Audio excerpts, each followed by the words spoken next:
What is up, everyone? Welcome into the Makeshift Managers podcast, where all the takes are hot around here, and the NFL is not rigged. Devin, it was quite the championship week. It was. I'm not gonna lie. It was a boring start. It was a god awful start to the day. The Eagles and Niners game literally just didn't show up, and it's nobody's fault. It's not Hassan Reddick's fault. It's not Brock Purdy's fault. Honestly, it's Kyle Shanahan's fault for not challenging the Devontae Smith catch. But anyways, got a lot to uncover here. Yeah, 100%. The NFC Championship game was effectively just after the first quarter, it was just a formality that they played the final quarters of that game, like not trying to be rude about it. But as soon as Purdy went out, I don't even think Josh Johnson would start himself in any facet, whether it be Madden, Fantasy, Pop Warner. He's not that guy, never has been. 15 teams in like 15 years. There's a reason why he's the fourth string quarterback for the San Francisco 49ers. And kudos to the Niners. They were able to put up 7 points and one of the better defenses in football with their fourth string quarterback playing. That says a lot. The Eagles put up 31 points on one of the best defenses in football, which is respectable. But whenever the offense can't stay on the field, it helps the other team's offense because that defense tends to be a little gassed. It's shit. It sucks. This is probably the worst outcome for any of the fan bases because the Eagles, if I'm an Eagles fan, I'll take whatever I can get. You know, it's not Nick Foles leading a team of destiny to the Super Bowl, but it's Howie Roseman's pockets being as deep as humanly possible in Philadelphia saying, fuck it, the window's now. I don't know what Kyle Shanahan did to be so good at calling plays, but I guess at some point the big games are just something that he's not going to be able to do with how good, like there's give and take. At some point, the Niners bubble had to burst, I guess. They went through 2 starters, and their third guy was just as good, if not better, than their second starter. Because I'm not going to say Trey Lance because we didn't get a sample of him. I still think he's unproven. But yeah, the bubble fucking burst. This team was injured to shit the year after their Super Bowl run in 2019. They literally were like one of the most injury-riddled teams in football. Made it back last year, the NFC Championship. It's a Super Bowl appearance and 2 NFC titles in 4 years. They have to get a guy. Personally, I think the Niners have to get someone. You can't wait for Lance. Purdy was great this year. If you can upgrade at that position, health-wise, intangibles, just if you can get a top-tier passer or top-tier quarterback at the position, you get him this offseason. We know that Kyle Shanahan can win 13, 14 games with whoever he pleases. Get me an actual quarterback. If Tom Brady's available, go after him. If you could trade capital or players for a Lamar Jackson, I don't know the feasibility of that, but if Baltimore's going to continue to just kick the can down the road, San Francisco has plenty of assets to bring Lamar Jackson in. And for all the questions of him as a passer, I think there's no better person on the planet to coach a guy like that than a Kyle Shanahan. Because he would, one, be the most talented quarterback he's probably ever had rostered. Because I think Lamar is a better talent than Matt Ryan, personally. Maybe not on the same level as a pure passer. But if you gave me an offense going into next year with Trent Williams at tackle, Lamar Jackson under center, McCaffrey in the backfield, Debo, Ayuk, and Kittle, that would be tough. They would have to trade a myriad of draft picks. I think they would have to move some of the young defenders. I don't know how the deal would work. I don't know if they have enough juice, or I don't know if they have the assets fully to go full in on a Lamar Jackson. But if Tom Brady is not in the scarlet and gold come next season, he's going to be a Raider or he's retired. There's 2 avenues I see him pursuing. The Niners make the absolute most sense if he wants to win another ring, which is about the only thing I expect out of him nowadays. But yeah, they can't do any more seasons of this whole, well, the quarterback doesn't have to be of this caliber because the team's good. The quarterback has to be good to make it to the Super Bowl. It doesn't matter how good the rest of the team is. Because look at the Eagles. Jalen Hurts is a top 10 guy. You can't slice it any other way than that. Jalen Hurts, regardless of how you feel about him, he can't throw, doesn't matter. He's a top 10 quarterback. where he lies in that scale, it's not my problem, but he's top 10. Brock Purdy was playing at a top 10 level. I'm not going to say he's a top 10 quarterback. Jimmy G, never top 10. Trey Lance, to be decided. But they don't have time to decide. They have time to get somebody in that won't make them have to decide, if that makes sense. Because Shanahan's window's been open for the last 4 years, and I don't think it's going to last another 4 with the roster they have right now. The money won't work, and the ages are just – they're getting up there. Kittle's no younger than he was 3 years ago. Debo's on his second contract. They're going to have to pay Ayuk at some point in the near future. And how many healthy seasons of McCaffrey are we really going to get? It's the NFL windows close so fast. And the Niners, they went 15-5 this year. They won 15 games in total. And they were just one piece away. One healthy piece away. And I think they could have actually pushed for the Super Bowl. I just can't believe you would trash XFL passer rating leader Josh Johnson in 2020. I just can't believe you would say you would slander about a man who led the XFL in passer rating. It's unbelievable. Can't believe you. Honestly, I hate quarterback of that the Los sentence. Angeles Wildcats. I fucking hate that so much. I'm gonna pretend you never said anything. The problem is the Niners don't have a lot of movement. I don't think they have a pick until number 90 in this year's But they draft. they have a third round pick at the earliest. Yeah, and so I don't even know if they have the capital to make a big move for somebody. Yeah. When in reality, you kind of saw what your division rival did in the Rams, and like, granted, they went from best to worst, but they still have a ring. And in the end, that's what it's really all about. And somebody's going to pay Jimmy G more than you will. That I truly believe.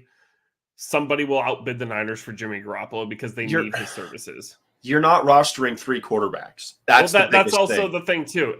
They're in a weird spot of they spent a lot of capital to get Trey Lance when it probably should have just been Mac Jones.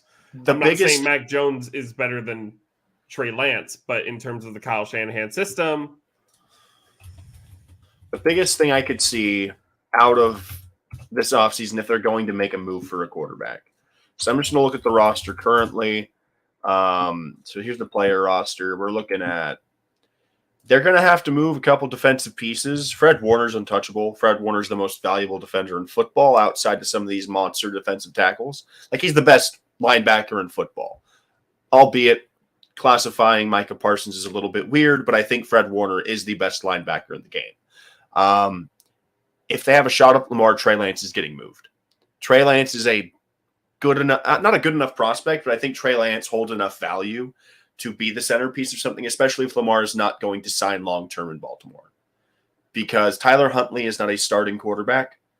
Like, I get it. He plays well in stints, but he's not going to be a starter. And granted, Trey Lance is a huge gamble at this juncture, but it's better than getting nothing for Lamar Jackson. We saw it last offseason with Devontae Adams. They tagged him, but then they moved him because he was not going to re-sign long-term. Well, and the thing is, too, the offense is built around guys like Lamar Jackson and Trey Lance. And obviously Lamar has honed his craft, and he's better than Trey Lance. That's not a hot take. It's not even close. Technically, there's no better situation for a guy like Trey Lance than Baltimore. Fair. And Kyle was basically ready to give the keys to a Trey Lance. I don't think he's in love with Trey Lance. But the offense was effectively going to be curtailed to Trey Lance's skill set, which Lamar Jackson's the best thing. Lamar Jackson effectively right now is the best version of Trey Lance you'll probably ever see. And that's wishful thinking. Yeah. So it would take a lot, but I think they have defensive pieces. They obviously have Trey Lance, who holds value regardless of what you think he's going to be, because I don't know what else Baltimore's going to get from somebody else besides draft picks. But Baltimore, under current construction, the draft picks mean less to them because their defense has to compete right now, which is why I don't think Lamar will move. I think they have to sign him. But why haven't they signed him yet? This is a MVP in year 3. But back to the point, Jimmy's not going to be on this team next year. There's just no way to slice it. Even whenever he was healthy, he got outplayed by Mr. Irrelevant himself. It's just the way that it worked. Jimmy G is going to be playing for some team in the AFC or the NFC, or even being a backup, because you can't roster 3 quarterbacks on a team that's contending right now. It's extremely difficult. And that's why I think if they were able to get a big name like Tom Brady, they're not going to get an Aaron Rodgers off the table. Green Bay's not trading him in the NFC. They want to move him, but he's not moving in the NFC. Green Bay's moving Aaron Rodgers for the highest bidder in the AFC. So it feels like Brady, or they're going to have to kick the tires on both of these guys. Yes, Purdy was really good, and the elbow should be healed in time, so they don't have to make drastic change at quarterback. I think if Purdy was healthy this game, the Eagles probably win it, but I think the Niners put up a really good fight. Because even without a quarterback in the game, Christian McCaffrey continued to make plays. And to be honest, in that first half, it was 7-7 until Josh Johnson fumbled effectively the game away. Like, there were some crucial turnovers that really flipped that game on its head. And as soon as it started to rain, it started to pour. Warner got injured the first play of the game. Luckily, he was able to come back in. They lost, if I'm correct, Nick Bosa got hurt on a kick return. It was just one thing after another. And you hate to see it. I'll give all the credit to the Eagles in the world, but I just don't see this as them dominating the 49ers. It's literally just like, God forbid somebody talk trash about somebody else's team. God forbid. Good Lord Almighty. Twitter is such an echo chamber of, well, I heard we were going to face the best defense in the league, and I heard this and I heard that. Well, yeah, you hear basically everything on Twitter. The best defense in football. Every single take you can find, you will hear it on Twitter, and you could use either side with whatever result happens. And since you beat the Niners, you could be like, oh, well, I thought we faced the best defense in the league. You also had 38 minutes of time of possession. Exactly. You put any defense on the field for 40 minutes in a football game, they're going to surrender points, because not only was that Eagles defense well rested, every chance they got against the Niners after Purdy goes down, it's effectively a 3-and-out situation. And anytime the Niners defense made a stand, it was 1 step forward and 2 steps back. Yeah. The most important example of that was whenever they called the roughing the kicker. The guy got blocked into him. I don't know what everybody else saw, but it's like, I don't know what you expect the defender to do. And granted, football's bang bang. It's really hard to make some of those calls. To a point, Sirianni kind of outcoached Shanahan, especially with that hurry up after the Devonta Smith reception, and then following that up by having his own challenge to cause the Brock Purdy injury that was incomplete on the call, but was eventually ruled a fumble, which got them the ball back. I heard somewhere that the Eagles Jumbotron squad didn't show the play on the big screen above. I don't know the validity of this statement, but I heard it through memes on the internet. Apparently, because on most plays like that, you'll see a replay on the giant Jumbotron. The coaches can look at it and they can decide to challenge. That was never aired in stadium. So that replay was not shown. So Kyle obviously never saw it in terms of the angle where you could see it popped out. I'll finish my previous point, and then I'll get into that. The Eagles, I've said it literally every time I've said what I'm about to say. The Eagles have an extremely talented roster and are easily one of the best constructed teams in the NFC or even the NFL. Yeah, this roster. But you can acknowledge the breaks you've gotten. It's really not that hard to acknowledge the breaks that you've had. I literally said it 2 weeks in a row. I wouldn't be surprised if the Eagles thrashed the Giants, but I wouldn't be surprised if the Giants upset them. What they do, they thrash the Giants because they are just at every facet of the game better than the New York Giants right now, because they are simply built better. And then what happened when they faced basically the second best team in the NFC? They got Josh Johnson. Just accept them. This happens in every single sport, though, right? Availability is the best ability, and we talk about it all the time. Oh, well, this team won a title because this team didn't have this certain player. These breaks happen all the time, but just acknowledge it. The biggest thing for me is, in a season where the Niners lost every starting quarterback on their roster, I don't know how we didn't think about this possibility more in our heads, because it feels like the most Niners thing to happen to this team is losing their guy in the final game of their season. A lot of penalties in this game. A lot of them sided towards the Eagles' way. the Eagles were rolling, man. And when the referees are having calls go your way like that, it's impossible to stop a team like that, especially whenever they had 11 completions for the game. San Francisco did. Jalen Hurts had 15. Pass attempts. 17 pass attempts. Jalen Hurts only had 25. This essentially was just checkers after the first half. It was basically just Philadelphia driving, Niners getting to stop them, penalty keeps the drive alive. Big thing for me. Niners fans should not hang their heads. This is not the way you wanted to go out, but this is I firmly believe your team didn't go out. What we saw Sunday was the worst case scenario, and this Niners team will go down as probably one of the best defenses not to win a championship. That's how good I felt. That's how much I felt towards this defensive unit. They took Dallas and put them in a box for 60 minutes. That's how good Dallas is. I mean, they've realistically been one of the most unlucky teams the past 3 or 4 years. Oh, yeah, they can't catch a break. Whether it was the dropped interception last year or the overthrow in the Super Bowl against Mahomes in 2019. They cannot. Was like IR they were just galore. dead. They were dead. They led the league in IR slots. If I'm an Eagles fan, congratulations. You're in the bowl. I wouldn't feel super great going against either of the teams that were out in the AFC. I'm not saying this Eagles team is going to get blown out in the Super Bowl. I do think this Eagles team stands a good chance at beating the Chiefs, especially depending on how these injuries heal up on both sides. Because Casey has Chris Jones, and the Niners are great, but Chris Jones is a lot better than any of the D tackles they have. Obviously, Nick Bosa is one of the best edge guys in the league, but Frank Clark is nothing to shake a stick at.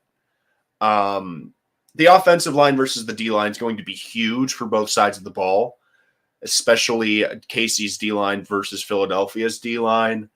I just don't know how to feel about the Eagles going into the Super Bowl because the AFC had one thing going for them, and that is the passing attacks of both of those offenses. And I'm not sure if I'm fully sold on Jalen Hurts throwing the ball in the playoffs.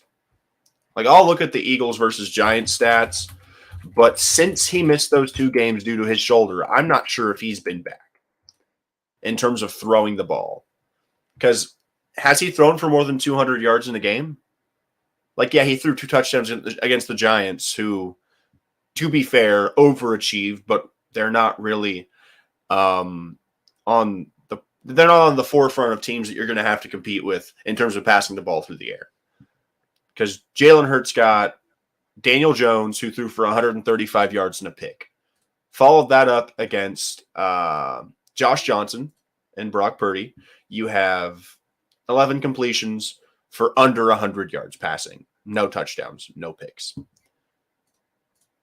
Jalen Hurts has to throw for at least 200 yards and multiple scores to keep up with Kansas City. It's got to be 250. There's just no way. Kansas City won a game against this. They beat KC versus Bengals, and I'm a Chargers fan. I hate the fact that Kansas City's in the Super Bowl.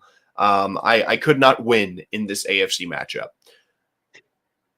But you can not only not turn the ball over against this Kansas City defense that plays extremely above their weight class in the secondary.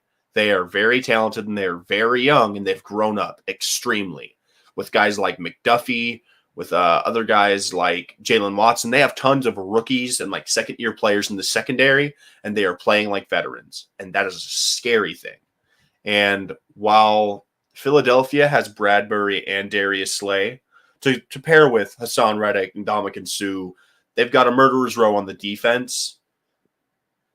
But if I'm getting MVS from this previous Sunday in the Super Bowl to pair with Travis Kelce and a healthy Kadarius Toney, you give me another week of a healthy Mecole Hardman.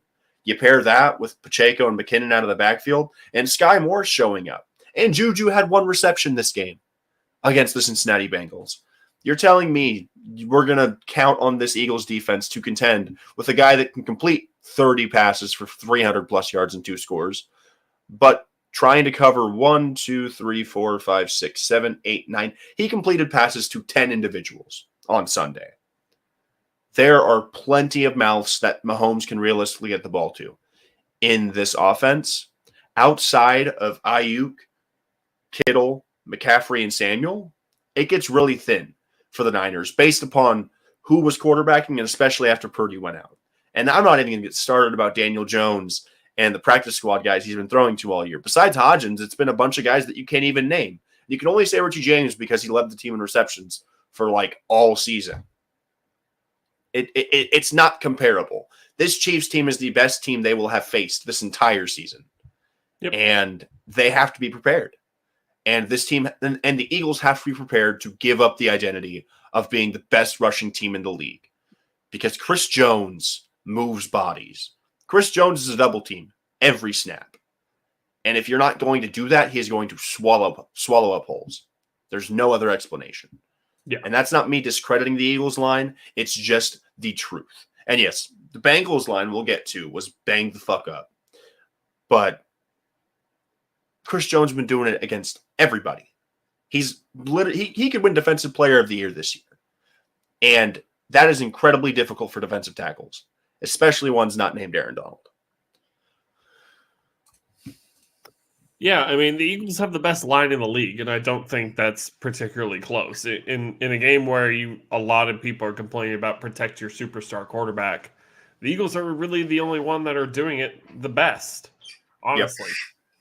The Cowboys are getting a little better at it, but not as much as they used to be. Like, we have easily the best right guard in the game, but Tyron Smith doesn't play often. Tyler Smith is very new. Biotish, McGovern. Like, it's not what it used to be for sure. But the Eagles arguably are doing it the best out of everybody. And they showed it because Hurts wasn't really under a lot of pressure. Obviously, they went up against the best rush defense in the league, and that showed for a little while until they kind of just fell apart, started making stupid penalties, trying to get a leg up one way or another because they just didn't have anything left. 38 minutes it is an enormous number that you cannot find in most games. That is an insane difference in time of possession. You don't see it very often at all. In terms of Kyle not challenging the Devontae Smith play, I'm sorry, but on fourth down, I'm doing it. It's the first half. In my opinion, first half timeouts are not irrelevant, but they're much less valuable, especially when you deferred. It just doesn't make sense to me not to challenge the play there, especially when the Eagles are already rushing, or at least call a timeout and give yourself a chance to look at it. Yes, you lose a timeout regardless if you lose the challenge, but it just seems like kind of a boneheaded move in that situation for me. I don't know. But timeouts just don't seem as valuable in the first half, and you kind of can afford to lose one. Yeah, it's early. It's the first drive of the game, but it's fourth down. If it was third down, maybe it's different because this Eagles team goes for it on practically every fourth down ever. But on 4th and 3, when you can get the ball back and stop Philly on their first drive of the game, that's huge. And it changes the entire script of the game. Maybe Brock doesn't get hurt and we can just go down an entire rabbit hole of what ifs. Obviously what happened. And that's not arguable at this point. But the game was over when Brock Purdy got hurt. That's not close. It looked okay for a minute with McCaffrey doing his best impression of carrying the Carolina Panthers like he did. But at some point, my man's calf just doesn't work at some point. So yeah. I think a very important wrinkle to understand with both of these teams, the best teams won in each conference. They were the one seeds for a reason. The one seed fucking matters. We have this conversation every year. It's why you play for the one seed.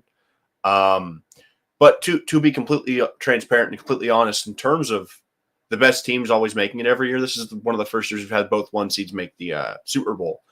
Another caveat, the best ability is availability. And out of all the teams in the NFL, the Philadelphia Eagles and Kansas City Chiefs, under current constraints of teams and their current players on injured reserve, are two of the most fortunate. Granted, everybody else has been sent home. But at the time they were sent home, we have a list of players that are current players on the reserve by the end of their last game, or up to the current week of this season. Kansas City has 6 players on reserve. Philadelphia has 6. On the year, Philadelphia has 14 and KC has 8. Those are both marks that put them in the top percentage of the season in terms of least amount of players lost to injury and especially injured reserve this season. The healthiest teams tend to win more games. Yep. And they've both been incredibly healthy, which helped them get here. We talked about the Niners and their injuries, and we can get into the next game with Cincinnati and their injuries. And it's not going to take anything away from KC or Philadelphia. It's just another caveat that needs to be understood. Like, yeah, the teams that can field their best versions of themselves tend to win games. It's a game of inches, regardless of how you're going to look at it. Whether you want to blame officiating or say this wasn't fair, nothing's fair. Nothing is fair. Objectivity does not exist in professional sports because human beings are not objective. There's no objectivity to anything unless it's science. And even then, there's skews that get involved. So people can complain all they want about this weekend. I thought the officiating was god-awful across the board, and that's not just this weekend.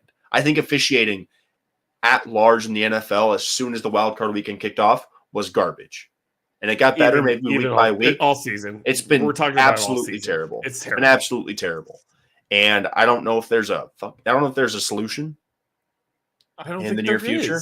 There really isn't, unless we're going to go full robot umps like baseball is trying to implement, which I don't know if you can in the NFL. I don't think you can do it in basketball either. There's so much every nuance. time they've tried to implement something like reviewing pass interference, it didn't work. It was a waste of time.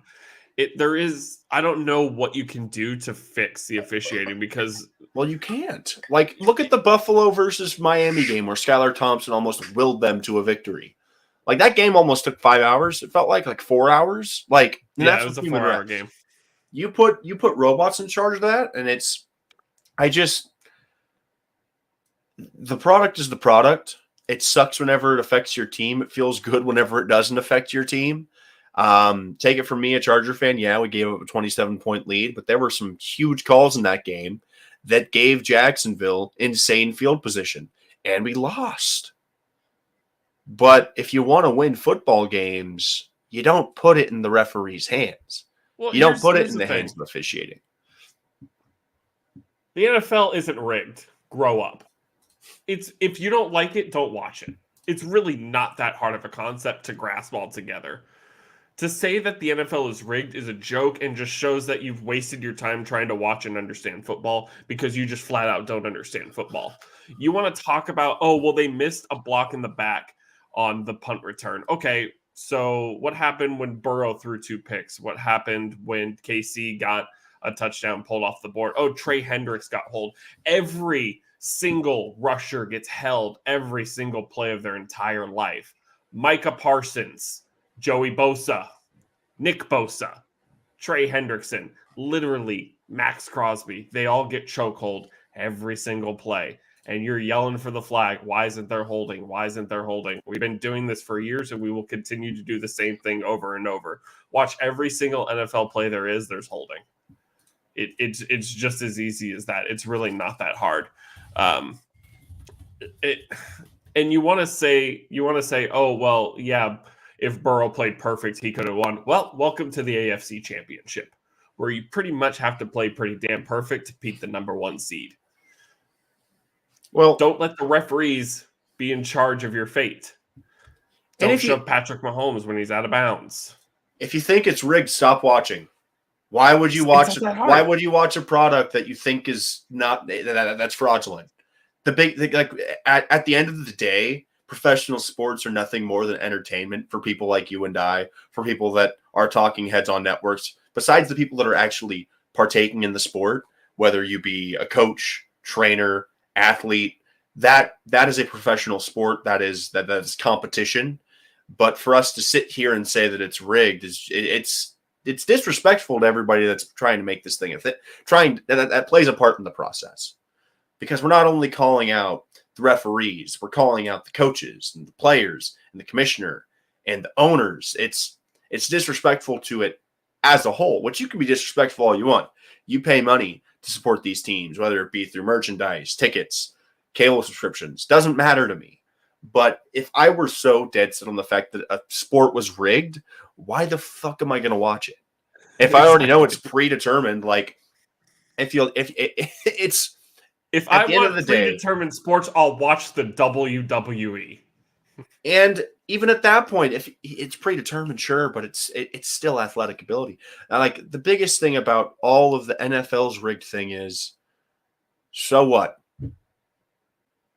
So what? You going to change it? You going to get Roger Goodell fired? If you have a problem with the product, the best way to speak your voice is stop watching it. If it's rigged, can it be rigged for my team? Like It that? was in the 90s. It fair, but I Because wasn't alive for that. So if the how long do I NFL have to wait? if the NFL's rigged, you would think it has been rigged since the inception of the league. Miami Dolphins, were they undefeated or was it just rigged? Guess we'll never know. We'll never know that because that's the biggest thing. Is Like, Eli yeah, Manning a Hall of Famer, or was the Super Bowl rigged against Brady? if there's anyone that would sit here and say the NFL's rigged, talk to a Chargers fan. Everything that's ever happened to our franchise either involves Hall of Fame level play or heartbreaking losses. And we don't have a championship. We've got numerous Hall of Famers. We've got league-leading offenses. Doesn't matter. Did the NFL make Blair Walsh miss the kick for the Vikings? Did the NFL tell Marcus Williams to tackle the air when Stephon Diggs led the Vikings to an NFC title game? Oh, wait. Well, let's talk about it. Did the NFL push Patrick Mahomes out of bounds? No. Thoughts and prayers to Joseph Osai. He played a hell of a game. You hate whenever it comes down to something like that.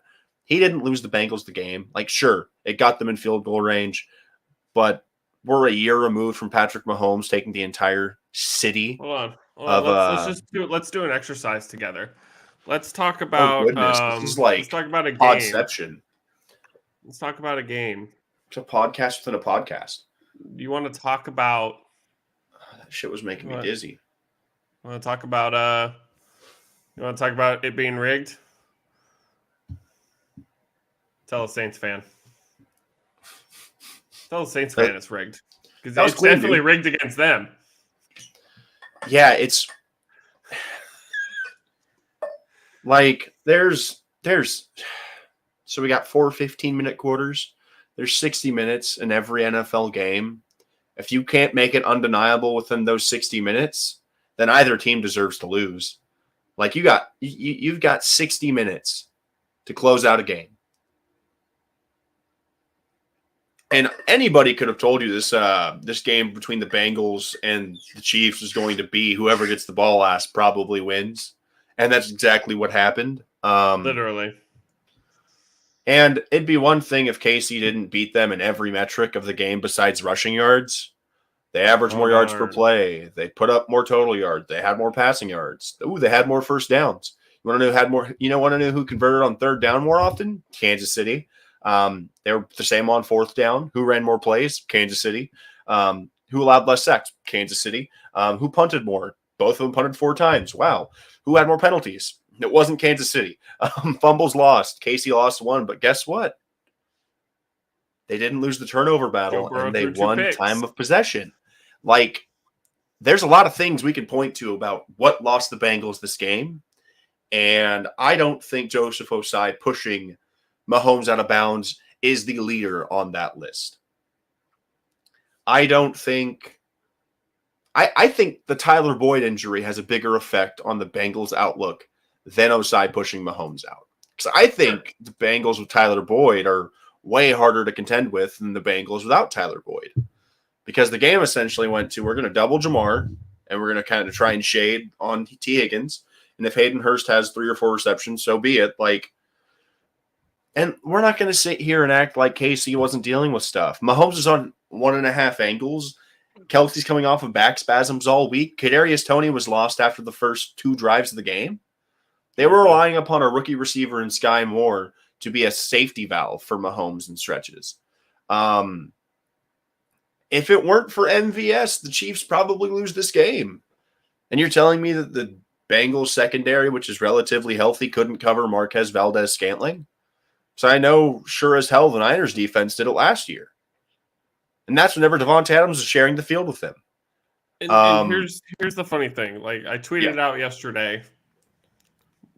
I kind of ran it by Devin first. You were on a rampage. I'm always on a rampage. That's my secret. Violence. I tweeted out, the NFL is rigged is code for my favorite team lost today, because we are in the cycle for the umpteenth time. If your team loses, there's no way they got outplayed. It must have been officiating.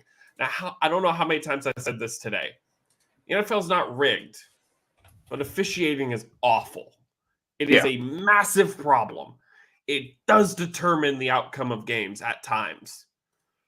But to say something is rigged means that it was determined from the start that so-and-so was going to win this game. That just doesn't happen. Referees influence games, unfortunately. Do I have to pull it up again?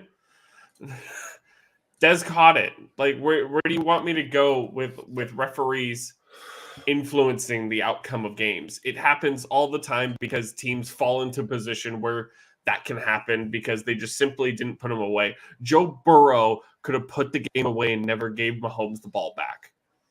I'm going to tell you 100% a situation. I'm going to tell you something right now. As fans of teams that both lost in tragic ways this offseason or this current season, whether it be Zeke hiking the ball to Dak Prescott and getting sent to the Shadow Realm, or Trevor Lawrence coming back from the worst half in his football playing career, probably for the rest of his career, there's not I don't think we've ever said that it was rigged. I don't think I've ever outwardly said it's rigged in my entire life whenever it comes to a sporting event. And this Chargers versus Jags game, the Chargers got penalized 4 more times than the Jags did. Very similar to a discrepancy of 5 between the Bengals and the Chiefs. Like, penalties are penalties. Some more justifiable than others, but the yellow is going to fly. If flags weren't thrown, the refs shouldn't even need to be out there. You would just need people to spot. Can I also say, nobody ever compare Skylar Thompson's hit to Patrick Mahomes' hit again, because Devin, you've said it before. Please say it again. Superstars. Superstar players get superstar calls. Justin Fields got murdered about 65 times. It's the whole. If you're an NBA fan, people were like, well, LeBron has to earn that call whenever he got smacked on the arm by Jason Tatum that led to overtime and a Lakers loss. I was pissed. The league's not rigged, but superstar players get superstar calls within reason. But no, you cannot push. Herbert got the call in a week. If a quarterback is giving themselves up out of bounds, we saw it in the Eagles game. Jalen Hurts gets that call. Purdy would have gotten that call. There's a call where Frank Clark touched Joe Burrow and he fell down after he'd gotten rid of the ball. Totally different than what happened to Mahomes on that play. Burrow's standing in the pocket. He rolls backwards. Mahomes is running full speed, is shoved. They connect feet. He's already injured a bit with his other ankle, and he slides a good 10, 15 feet on the sideline. They are moving quickly. And Osai, I feel bad for the dude. It's physically impossible to stop whenever you're going that speed at that size. It's a bang play in the moment, and it just happened to unfortunately be him. Yeah. It could have happened to anybody. But even looking at this Cowboys versus Niners game, you have a discrepancy in penalties of 4. Were you sitting here saying the refs are out to get you? No. Certain teams are undisciplined. Hell, I'll look up the Bengals playoff games all postseason. Well, actually, the referees are out to get us, but Bengals Ravens NFC wildcard round. Let me see the penalties. The Bengals had 7 penalties to Baltimore's 4. Are we going to see a trend here? Let me pull up Bengals versus Bills. I'm just saying, if your team tends to be out penalizing other teams, the Buffalo Bills had a rough day. 8-2. 8-2. Oh, good Lord. But in a majority of playoff games, the Bengals they're getting penalized more than the other team. But it wasn't a problem against Baltimore because you won. You get what I'm saying? Oh, I get what you're saying. Hell, sure. I'm just fuck it. I'm going to pull up the Cincinnati Bengals schedule. We're going hard. They had 7 in week 2 against the Cowboys. Okay. 5 in week 3 against the Jets. How far can we take this? 6 against the Dolphins in week 4. How far are we going here? Only 4 against the Ravens in week 5. So they have better weeks than others. Shocking. 3 against the Saints. Makes sense. But when's it going to rear its ugly head again? 5 against the Falcons. So they're probably middle of the road. It seems like 5 against the Panthers. They had the 4th least penalties in the entire league this year based upon total number of penalties. Fourth lowest total. The only teams that had less penalties than they did this NFL season were the Bears, Rams, and Falcons. The Chiefs, Ravens, and Chargers were right above them. Or the Chargers were tied with the Bengals for least amount of penalties against them. So the Bengals are surprisingly disciplined, and yet they had a bad game. And it just, I think the people's biggest problem is the non-call on the punt. It's the non-calls but the thing is, you have to understand, I'm not even going to talk about the 3rd and 9. That one is so easily debunked, it's not even close. The referee was literally running onto the field before the ball was snapped.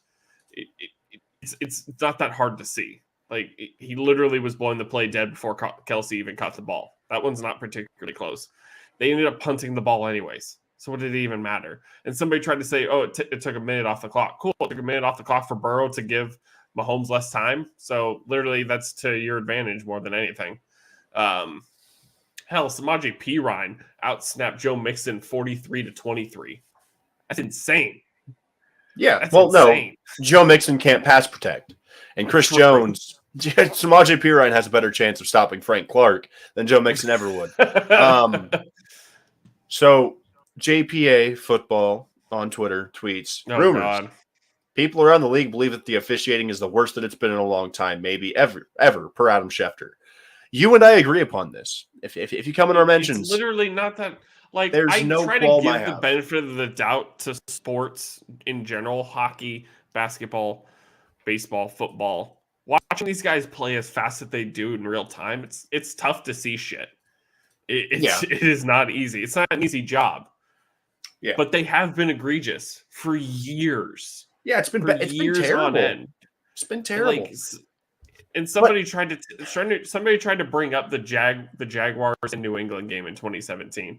First of all, I'm not going to watch a game from 6 years ago to know that officiating is god awful. It's not rigged. It's literally, oh God, Tom Brady got the benefit of the doubt for the umpteenth time. Tom Brady's been getting the benefit of the doubt for 20 years. They saw it this year when they played the Falcons. The referee's favoring Tom Brady. Wow, I haven't seen that before. There's just these points that people want to bring up because their team lost and put them in a bad position for officiating to lose them the game. It's just not feasible. Yeah. Well, the thing is, as bad as officiating is, it's not like they're getting different crews for different individual teams. They're all dealing with the same replacement refs. That went so well last time. That went so well. Replacement refs. We solved it. That's it. We're done. The show's over. The podcast is discontinued. We have solved officiating. Roger, we're going to wait on the check. Yeah, it's also, I say we dive. Go ahead.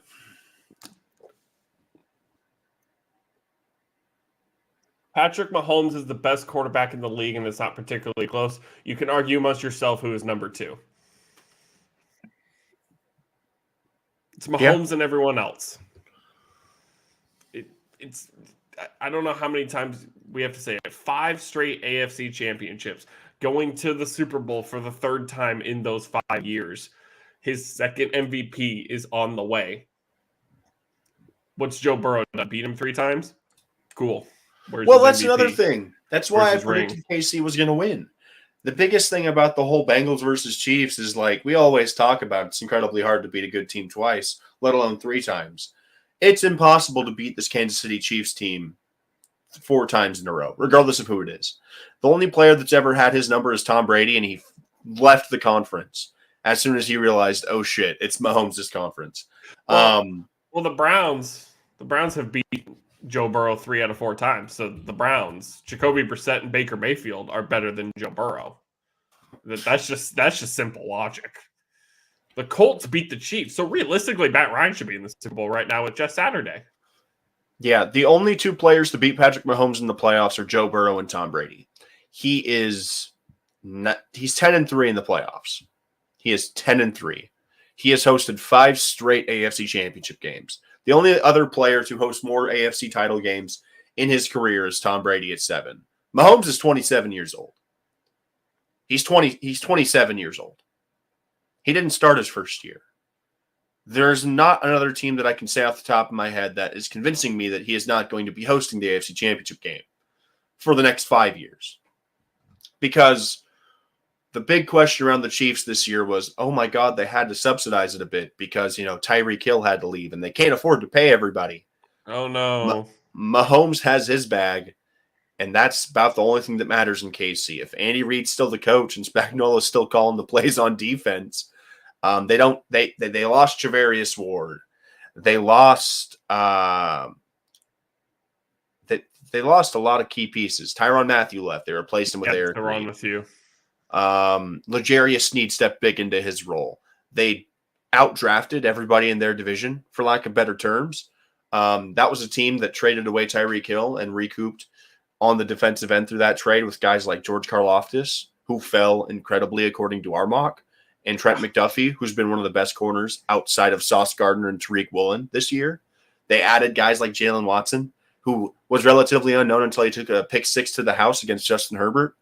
This team is good because of the GM and the coaching staff. This team is great, and this team is all world because of Patrick Mahomes. The offense, it doesn't matter who's receiving, who's going to be catching passes. Juju's on a 1-year deal. MVS, I don't know how long he's inked to, but Mahomes took a guy that couldn't even break 1,000 yards with Aaron Rodgers. Let's just look at the Chiefs' team stats. Dude, I don't even think he could break 500 yards with Aaron Rodgers. It felt like. I don't think he sniffed 800.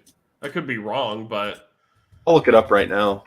prove me wrong. Can you also name, not to trash Joe Burrow, but I just want to get this conversation in perspective. Could you name another quarterback who's been to 2 straight AFC championships?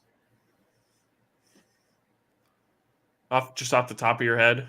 A quarterback's been to 2 straight? Oh, our conversation pre-podcast. Mark Sanchez. There's a player that we all knew and love.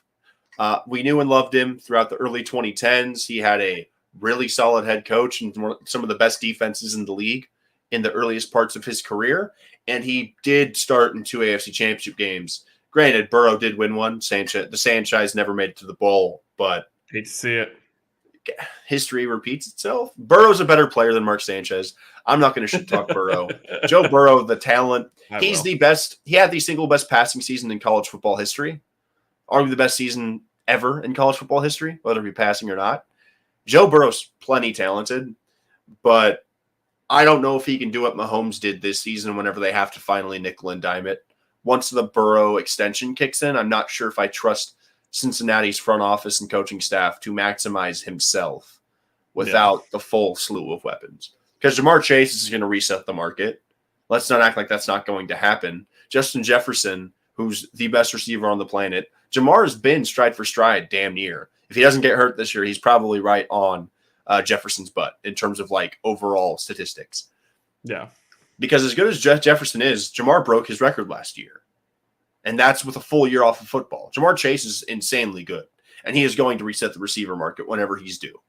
I think T. Higgins might get traded at some point because I think they're going to have to reinvest in the defense. They're going to have some pieces that are going to have to walk or retire. I don't know, man. It's really tough. The AFC is as competitive as it's ever been. And granted, the Bengals division probably gets easier if Lamar leaves. But that's not to say that Deshaun Watson doesn't take a step again this coming season with the Cleveland Browns. It's a magical run for Cincinnati back-to-back years. But it's not going to get any easier. And that was the biggest thing with Casey. We thought it was going to be the most difficult year they've had. And for lack of better terms, they coasted. And yes, this game was incredibly hard fought, and they pulled it out. But at this stage of the year, you're going to have to pull out the big games. And I don't think there's another quarterback I have more faith in pulling it out than Patrick Mahomes. Because if he has semblance of an offensive line, he's going to put you in positions to win. Only time I saw him get just completely outplayed, and he didn't even get outplayed, was against Tampa Bay in the Super Bowl. They just got to him, and his receivers dropped passes, and it was just ugly. It was over before it Pressure started. makes a difference. Yep. And Mahomes was pressured on close. 40% of his dropbacks yesterday. Yeah, I saw a stat he was pressured on like 40% of his dropbacks. Yeesh. I Most couldn't yards tell. Marquez Valdez-Scantling ever had in a season was 690. Mm-hmm. He finished this season with 687. He had career highs in targets and receptions. Only thing he didn't have career highs in besides that was yards and touchdowns. But his catch percentage was up from last year, almost at a career high, 52%. I like Valdez-Scantling moving forward. I liked the signing whenever it happened. Just pushes the narrative more that we all counted Patrick Mahomes out without Tyreek Hill, this and that. The AFC West was supposed to be the best division in football, and arguably it was close to one of the worst outside of the Chargers kind of making a good push at the end and getting in the wild card spot. But the Raiders were terrible. The Broncos,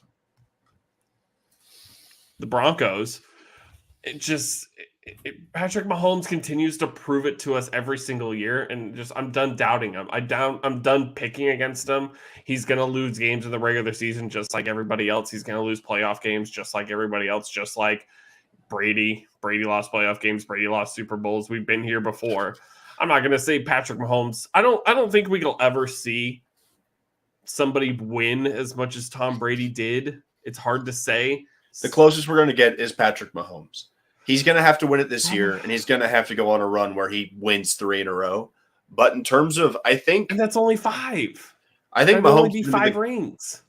I think the thing for Mahomes is he's going to, if he can play, because he's got 1, 2, 3, 4, 5. This is his 6th. So he's played 5 years in the league. This is his 5th year as a starter. 6 years in the league, 5th year as a starter. He's been to the championship every single time. 5 straight years of the AFC Championship. He currently has almost 200 touchdown passes and almost 25,000 passing yards.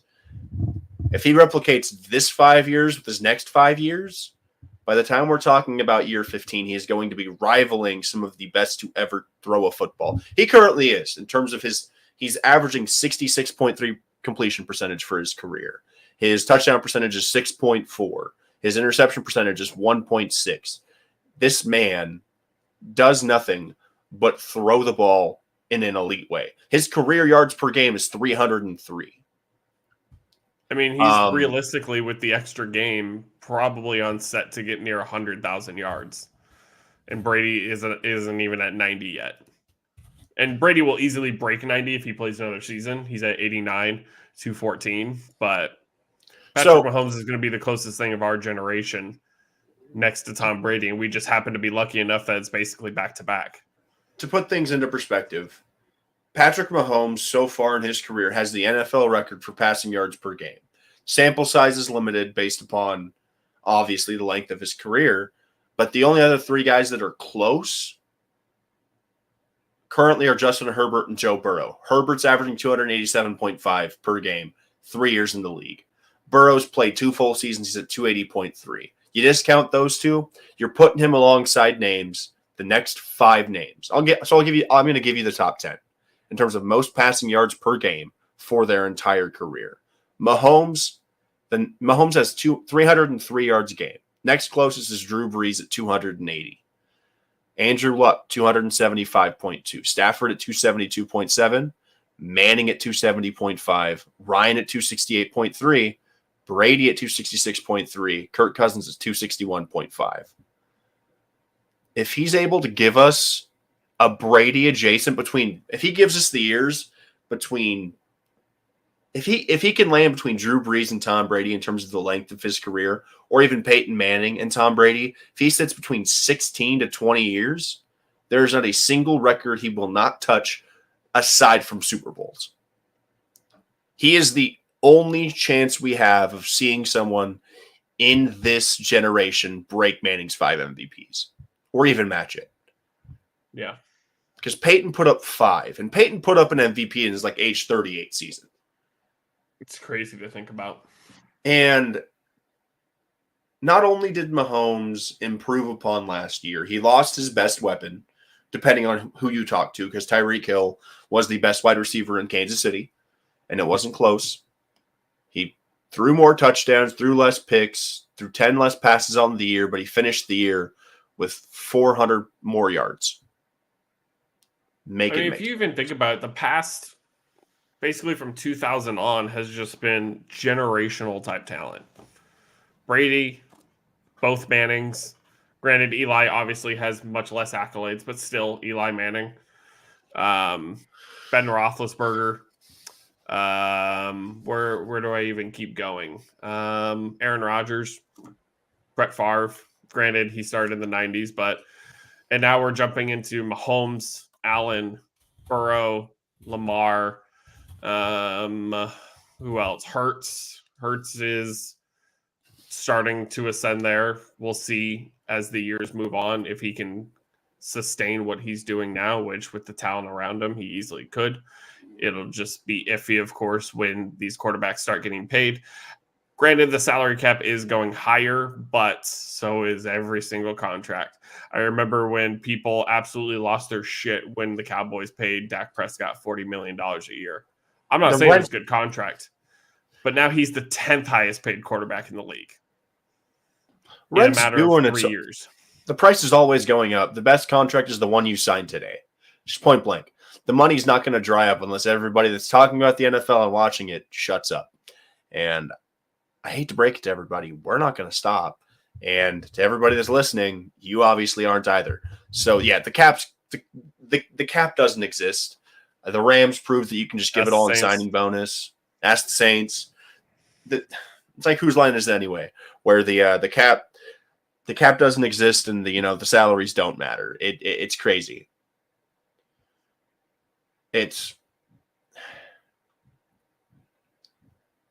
I'm excited for cool caveat. This is the first time ever we'll have two black quarterbacks facing off in the Super Bowl. Yeah, first time ever two black quarterbacks. Yeah, 100%. This is a league where for decades, people have been, I don't know what the issue has been over time, but black quarterbacks seem to have had a tougher time catching on in the league. And yeah, it speaks for itself. Jalen Hurts and Patrick Mahomes were the two best players in the NFL at the position. There's a reason why they're probably going to finish 1 and 2 in MVP this year. Unless Jeff Jefferson supplants Hurts in the ranking. Playing more games. Just based on playing more games, and he had an incredible season. If Kupp didn't win it last year, the quarterback's going to get it the next decade, which is another reason why I think Mahomes has a real shot to break that record. It's a new league, and it's cool because the Eagles are what Mahomes and the Chiefs were that first year they won. Rookie scale contract, incredibly talented player, murderer's row of a roster. Absolutely just decked out.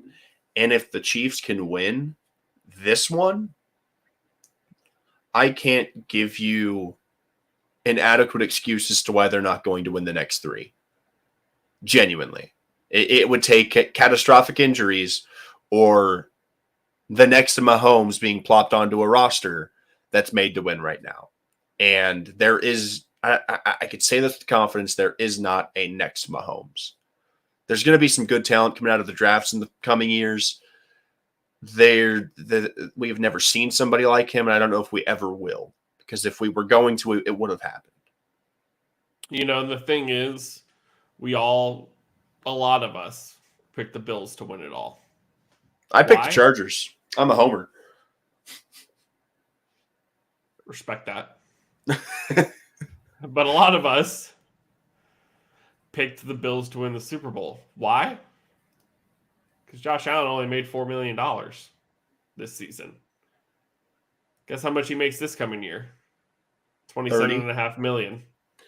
Yeah, and that's the thing. Like Mahomes, Burrow and Herbert will make their rookie scales, I think, the next 2 years. And their extensions will kick in where they're going to make like 40 to 50 million. Nah, don't pay Herbert. The craziest part is we talk about we're paying Herbert. You shut your mouth, Austin. Because as someone that's been spoiled with like top 10 QB play his entire life as a football fan, I know what it's like to watch teams that don't have top. No, you're not doing this. Rivers retired top 5 in yards and touchdowns. Don't care. Don't have to put him top 10 all the time. You're going to respect the damn grind. But we talk about it in fantasy year in and year out. Fantasy football is diametrically different from real football. But the best fantasy quarterbacks tend to yield pretty good results in real football on average. The separation in fantasy football between QB1 and QB10, it's very minimal compared to other positions. I don't think there's a bigger inverse in terms of like impact on the field in real football and impact on a fantasy football roster than the quarterback position, if that makes sense. Because at quarterback, the total point skew will be, within 15 to like 50. Tight end, it's like 110 points between tight end 1 and tight end 2. But in the NFL, I don't think there's a better advantage than having Patrick Mahomes on your roster. Mahomes is the closest thing we've seen to Peyton Manning.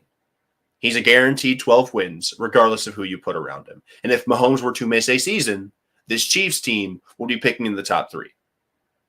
It's what we saw in 2011 with Peyton Manning and why they got Andrew. Amen. Anything is possible. Patrick Mahomes is the single most dominant player the NFL has seen offensively since Peyton Manning. And you know how I feel about Peyton. He's the second best quarterback ever. Yeah. And that's coming from a Chargers fan. This is a man that's been tortured by Brady, who's been tortured for the last 5 years by Patrick Mahomes. My team's not winning a division title for the foreseeable future. And we're going to try our best to win a bowl out of the wild card. But the Death Star has been built, and they're just renovating year in and year out. And I don't think Andy Reid built a kill switch in this thing. How old is Andy Reid? How much in longer his 70s? can he keep doing this? At a certain point, 64. Okay, he can do it for a long time. I thought he was 70. I'm sorry, Andy. I wasn't familiar with your game.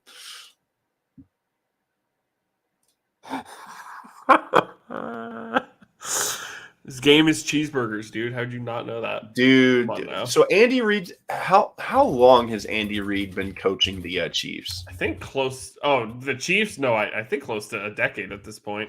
Yeah, he got hired in 2013, so it's been 10 years. That hurts my heart. He's a monster. It's messed He's up. a menace to society. Death taxes and Andy Reid being better than your head coach. Like it's some Hill Vulture touchdowns. He would have had a Super Bowl if it weren't for genuinely, if it weren't for the Patriots, he'd have 4 by this point. Or he'd be going for number 4.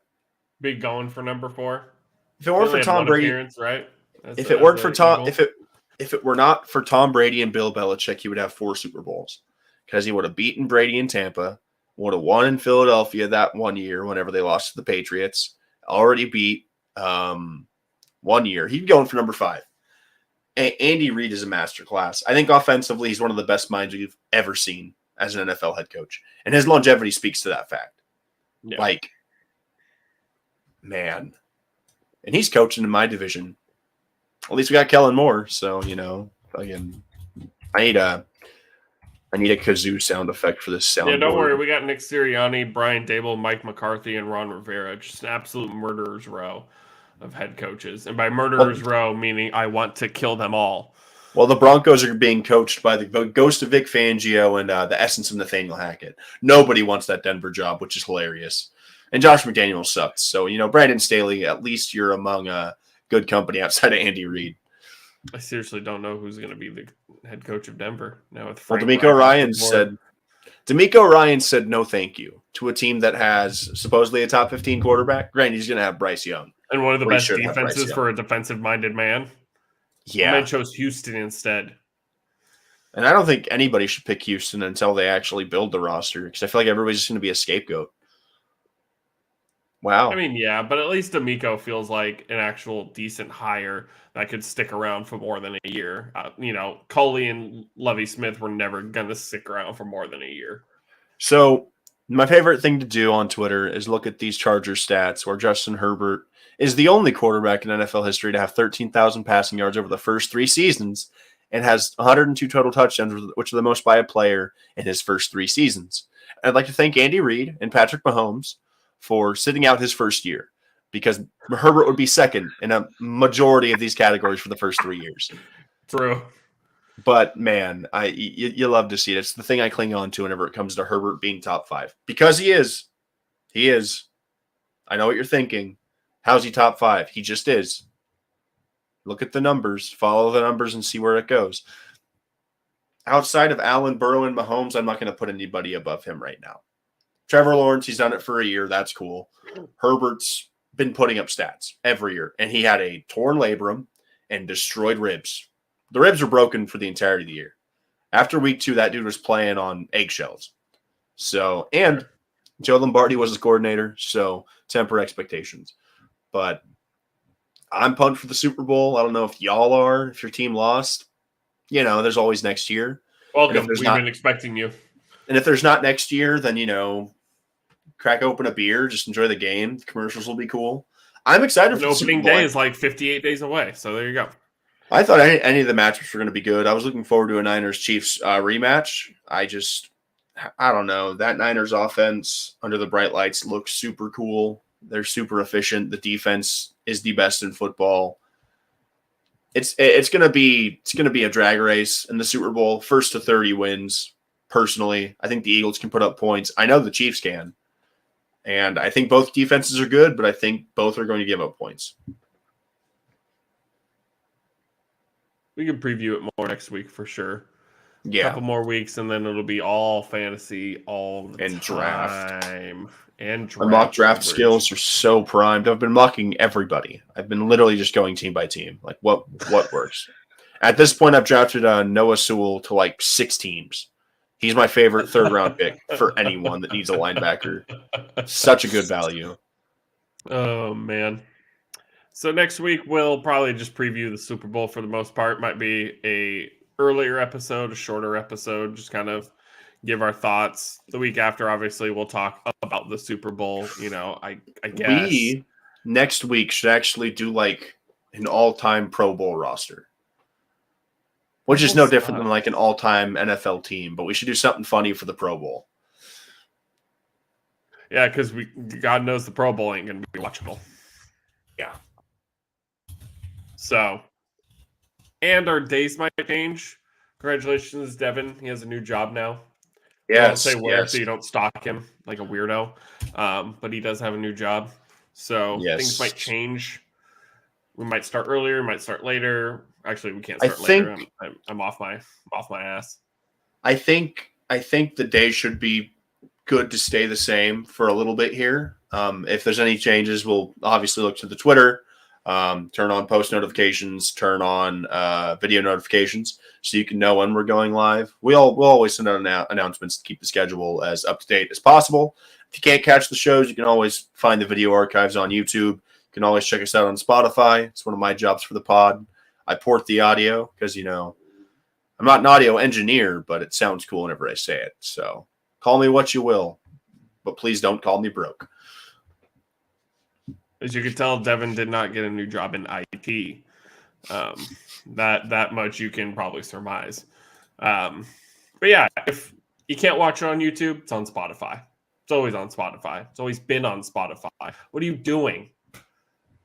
And if you don't have Spotify, find us on Apple Podcasts. And if you don't have us on those two forums, I don't know.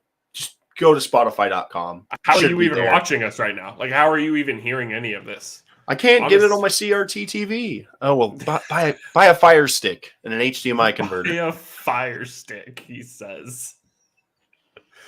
It's just be like, hey, Alexa. Oh, I forgot I have one on my desk. Go away.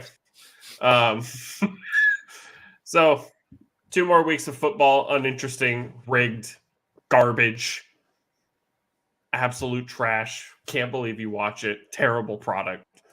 2 more weeks of covering that. It's going to be all dynasty all the time. Quarterback rankings, running back rankings, wide receiver, tight end. Probably do some mock drafts just for fun because that's always fun. We'll talk about trades, values, this and that. You can throw questions at us in the chat. We're always here to answer your questions, getting ready for the 2023 season, free agency, how things change out there. Garrett Wilson's going to be one of the best guys in the league if Aaron Rodgers goes to New York. But I will save that for a later point. Devin, you have anything left, friendo? Nothing much. Enjoy the week off of football. It's good for the nerves. Stay safe for Super Bowl parties. Don't drink and drive. Think of others before yourself, and stay healthy, man. Flu season's out and about. If you have a runny nose, blow the damn thing. But beyond that, the NFL is not rigged. If you think it is, stop watching it. And if you don't want to stop watching it, I can't help you personally. Shout out Kellen Moore. Hopefully he's better than Lombardi. Shout out Justin Herbert. Heal from the labrum. And we're looking forward to the offseason. But until then, it's been a pleasure as always. I don't know if you've got anything else, but I've got the buttons over here. So just let me know when you're ready. We can't help you, but my therapist can. Yes. And from the bottom of my heart to everybody watching, thank you for tuning in. And until next week, peace.